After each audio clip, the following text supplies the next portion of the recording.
Order. Order. Alors. Shh. There we go.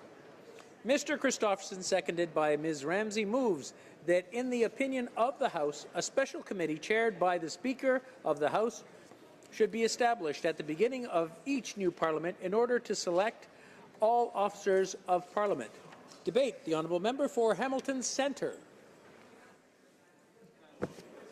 Thank you very much, Mr. Speaker. I appreciate the opportunity to place this motion.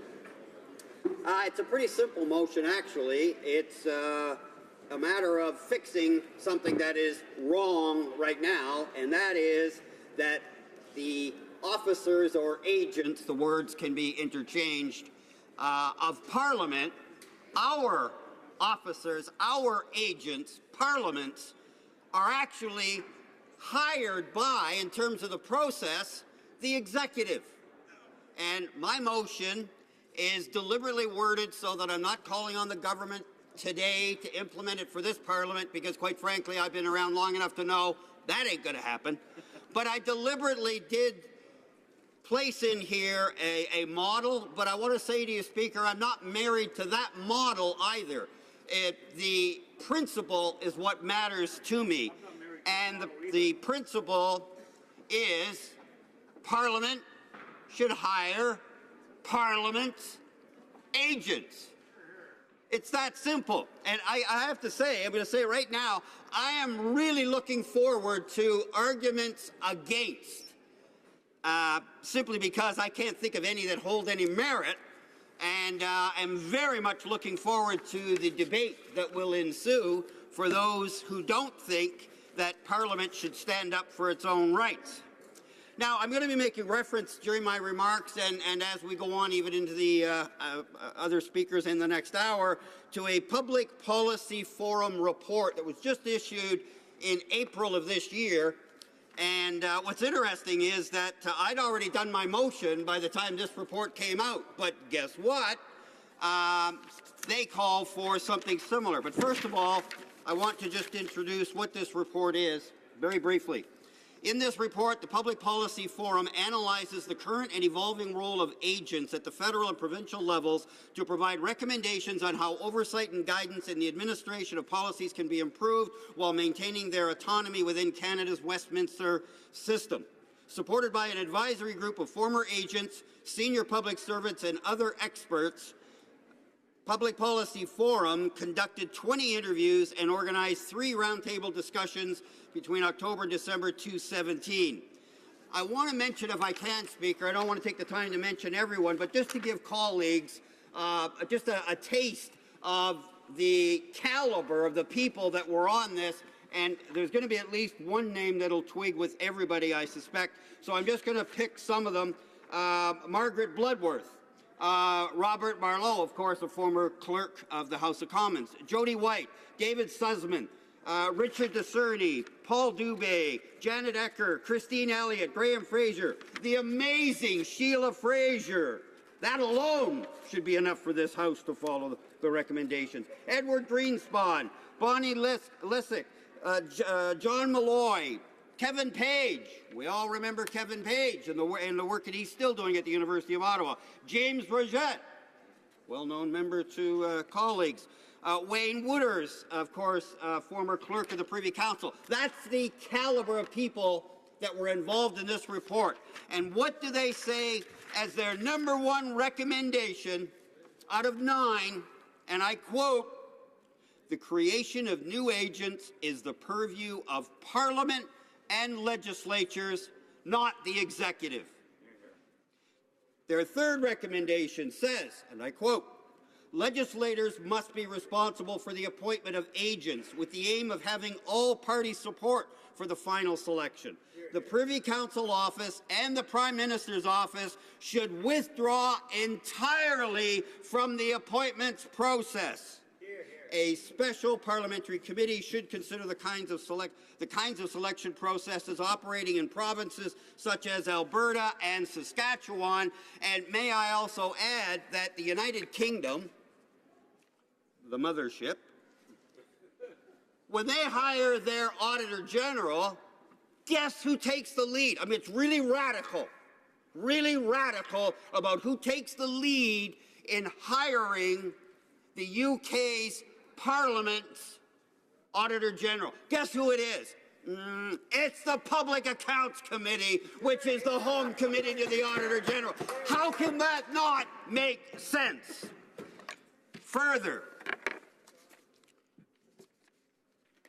the government, oh, here we go. Now, I got to tell you, before you even get to the principle of why we should be doing this, if you just look at the incompetence on the part of the current government in making appointments and all the messes and botch-ups that they made through all of it, and I expect all those details are going to come out over the next couple of hours of discussion split over a couple of days. Now, the report that I made reference to, they have something to say about the process that the government's followed too. Quote, the shambolic nature of the appointments process has done nothing to elevate the standing of agents in the mind of legislators, public servants, and the public. Further, as one roundtable participant said, one only has to look at the botched effort to appoint former Ontario Liberal Cabinet Minister Madeleine Melior as the Official Languages Commissioner in 2017 to see how not to handle the appointment of an agent of Parliament. Now, if we take a look at the current process, it technically meets the law in terms of this House has to give its final approval with a vote. Okay.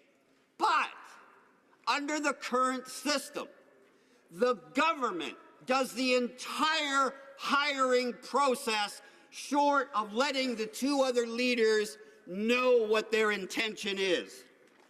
And I just happen to have a sample of those kind of yeah, that just was right here, you know.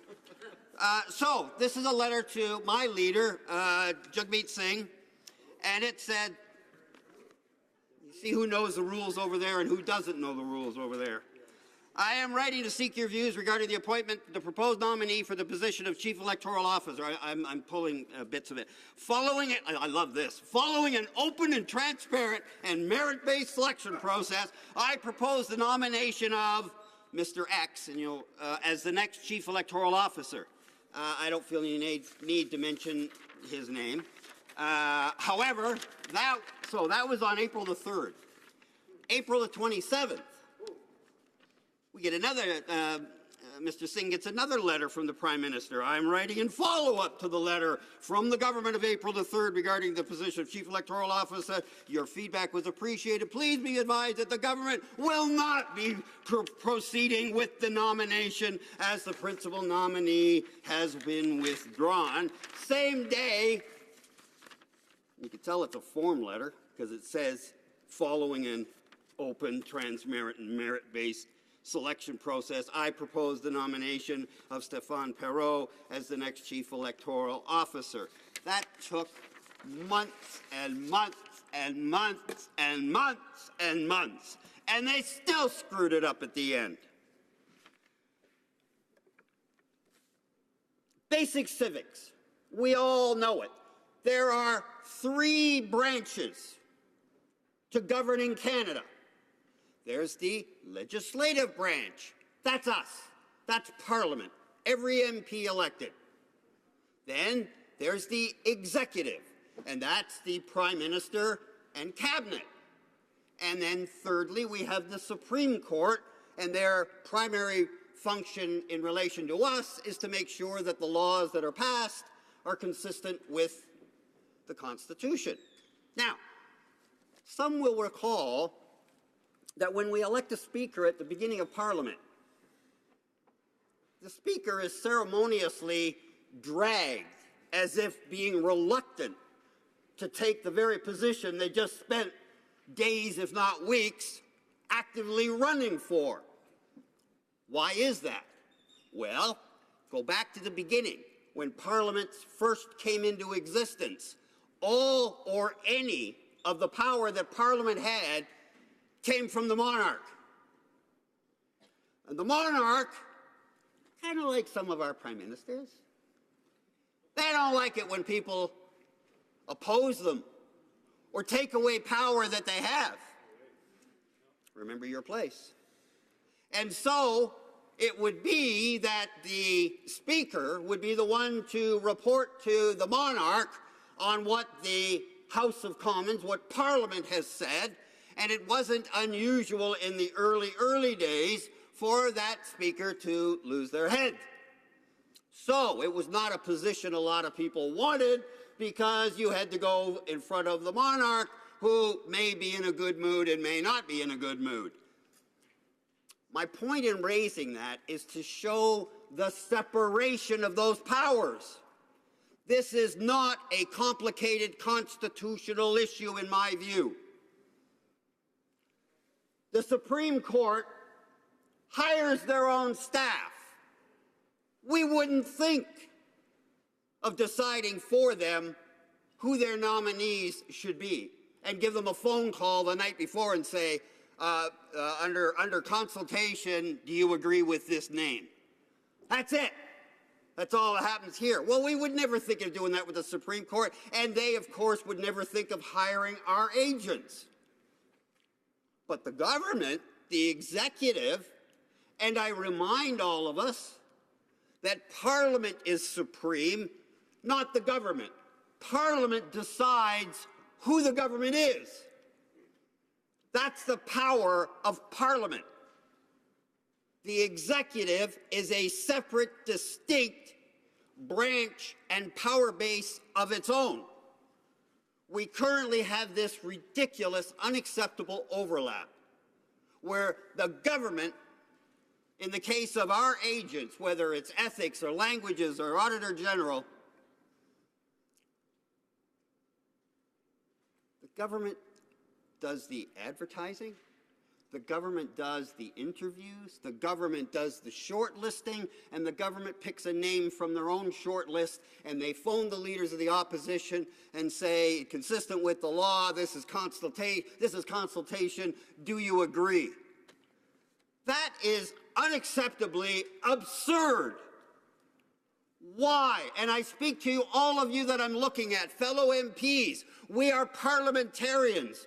We are the ones that make up this legislature.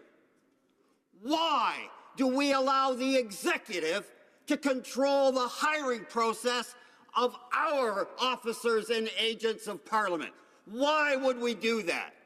Now, some might say, well, because they do it so well, and that's going to be fun if anybody tries that defense, I can tell you. Not just from me, but from a whole lot of other people who are ready to go on that one. Is it because they have the means? We control the purse. We can give the Speaker all the money we feel necessary to run that selection process. Is it, and I run out of ideas after that. I mean, it always was, and that's never much of an answer for anything, really. It's just it always was. So this is an attempt to plant a seed for hopefully the next Parliament, when somebody will grab it and bring it to light, give it life, and actually have the next Parliament do this. But knowing how tough it is to get a government to change in midstream, how late my number was coming up in the term, I thought all I really want to achieve, if I can, is a majority vote of parliamentarians who accept and respect that we should control the process of hiring our officers of Parliament. And so, Speaker, my goal is to hopefully get that majority. And if I can't, I just say to those of you that don't support this, thank you, Speaker, get ready to defend, because we're going to make it an issue.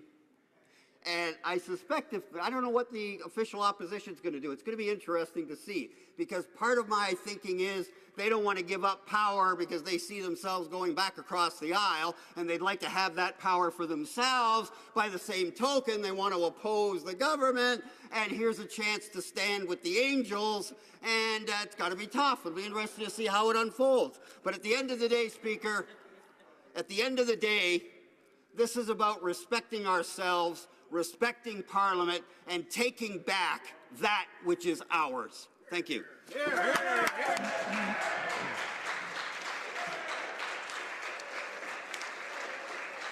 Questions and comments. Questions et commentaires. The honourable member for Kingston and the Islands. Thank you very much, Mr. Speaker, and I want to thank the member from Hamilton Centre for bringing forward this motion and for his extremely passionate speech. You know, I haven't had the opportunity to really talk to him outside of this place. However, my father, who spent some time in the Ontario legislature with him, spoke fondly of his passion and his passionate speeches that he would give, and he certainly has lived up to that today. What I would say, Mr. Speaker, is that we have adopted within this government a new approach, a new open and transparent based approach to how the appointments are handled. And as a matter of fact, of the over 900 appointments that have been made, Mr. Speaker, including appointments of 8 officers of Parliament positions, following more than 250 open, transparent, and merit-based selection processes, of these incumbents, over 50% were self-identified women, 12% as visible minorities, 9% as Indigenous people, and 4% as people with disabilities. I'm wondering if he can comment as to whether or not he thinks that the process that we currently have is producing a wide, diverse selection or a wide, diverse pool of candidates from throughout the country. Thank you. The honourable member for Hamilton Centre. Thank you, Speaker, and I thank my colleague and my friend for his kind remarks, and I remember his dad well and enjoyed very much working with him. My answer is this. The honourable member, Speaker, mentioned 900. We just want 9.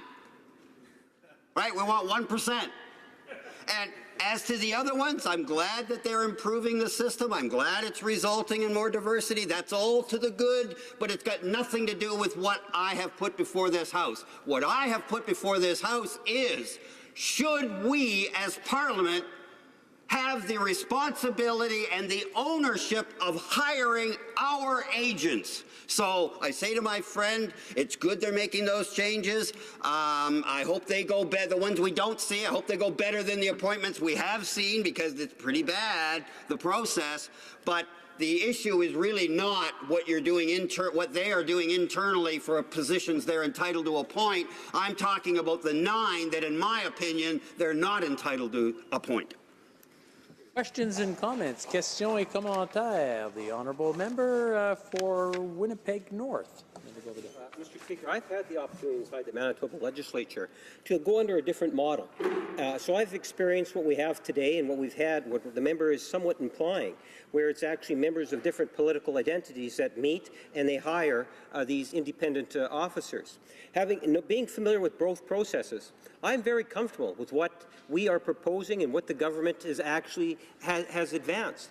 To try to give the impression that you could have a committee off the side that has a majority of government members would change that effect. I prefer the opportunity where in Ottawa, for example, compared to Manitoba, where you get the recipient that's receiving that appointment coming before a standing committee to go over the credentials. That in fact, these appointment processes my colleague has demonstrated has been highly successful and very transparent. Would the member not agree that there are alternatives? His way is not the only way.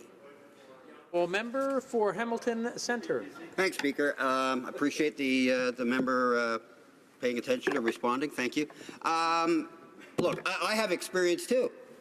When I was at Queen's Park, we had to hire this Sergeant-Arms, and we pulled together one from each of the parties, and the Speaker chaired. How is that unfair? How can that not work? When I look at the system now, when I look at perfunctory form letters with one name at the end of the process, and somehow that constitutes us hiring our own officers of Parliament, I don't buy it. I have acknowledged at the beginning that I'm not wedded to this particular model. I'm open to any model, and there are all kinds of different models. But the principle is either one way or the other. The current principle is that the government does the process. My motion is saying that's not acceptable anymore. Those are our officers. We will control the entire process, and I guarantee you we will have candidates as good, if not better, than anything the government has done. Questions and comments? Questions et commentaires. We have time for a very brief question, 30 seconds, a 30-second answer. L'honorable député d'Abitibi. The Honourable Member for Abitibi-Témiscamingue. Thank you very much. I'd like to know if currently the legislative branch has the option of looking at the names of candidates, their qualifications, their CVs, whether they can choose the questions that are going to be asked in the interview, whether they can establish a point system, that sort of thing. Is there that option right now for the legislative branch? Hamilton Centre in 30 seconds or less, please. Yes. Oh, very good. Thank you.